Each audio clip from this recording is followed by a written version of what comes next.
ہندو کا کمنٹس آیا کہ ہم اس لیے مسلمان نہیں ہوتے کہ فضول کی ٹینشنیں بہت ہیں اسلام میں. بات آ رہی ہے سمجھ میں؟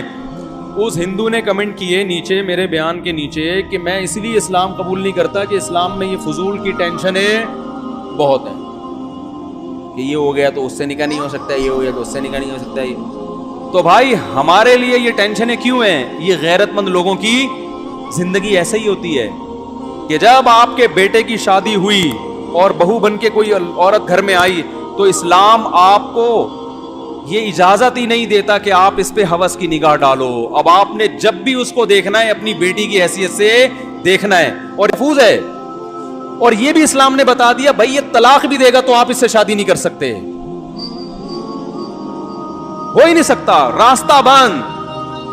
تو ہمارے پاس کتنی بڑی دلیل, کسی ایتھیسٹ سے پوچھو کہ یہ غلط ہے, وہ اگر غلط کہے گا تو غلط ہونے کی دلیل نہیں, وہ صحیح کہے گا تو صحیح ہونے کی دلیل نہیں. ہمارے پاس کتنی بہترین دلیل ہے, حرمت علیکم امہاتکم وبناتکم وعماتکم وخالاتکم وبنات الاخ وبنات الاخت وامہاتکم اللاتی ارضعنکم واخواتکم من الرضاعہ وامہات نسائکم وربائبکم اللاتی فی حجورکم من نسائکم اللاتی دخلتم بہن. کیا انداز ہے.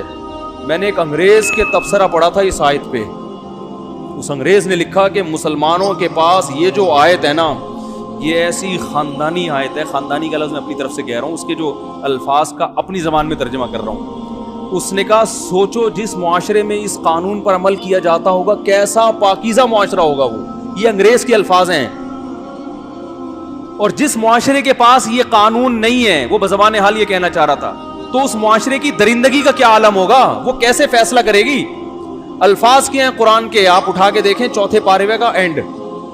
تم پر حرام کر دی گئی ہیں ہمیشہ کے لیے تمہاری مائیں.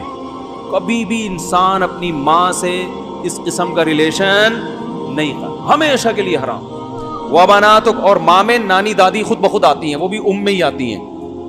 وبناتکم, تم پر حرام کر دی گئی ہیں ہمیشہ کے لیے تمہاری بیٹیاں, اور اس میں پوتیاں اور نواسیاں بھی اسی بیٹیوں میں ہی آتی ہیں.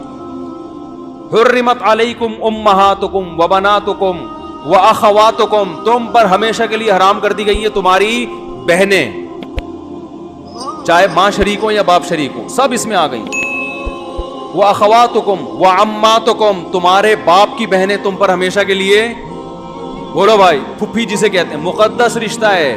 جب اپنے باپ کی بہن پہ نگاہ ڈالو گے ماؤں والی نگاہ ڈال سکتے ہو, کوئی اور نگاہ ڈالنے کی اجازت, بولو بھائی, نہیں. یہ ہے ہی نہیں, یہ نکاح کا محل ہی نہیں ہے. وَعَمَّاتُكُمْ وَخَالَاتُكُمْ, تم پر حرام کر دی گئی ہیں تمہاری ماؤں کی بہنیں, جس کو خالہ کہا جاتا ہے.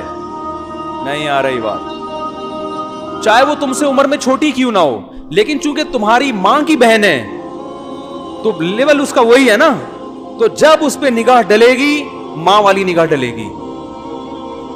وَأَخَوَاتُكُمْ وَخَالَاتُكُمْ وَبَنَاتُ الْأَخِ, تمہارے بھائی کی بیٹیاں تم پر حرام ہیں, کیونکہ تمہارے بھائی کی جو بیٹی ہے وہ تمہاری بیٹیوں کی طرح ہے, کبھی بھی اس سے نکاح نہیں ہو سکتا. وَبَنَاتُ الْأُخْتِ, تمہاری بہن کی بیٹیاں جو تمہیں ماموں کہتی ہیں, تمہارے بھائی کی بیٹیاں تمہیں چاچو کہتی ہیں. یہ کیسا رشتہ ہے کہ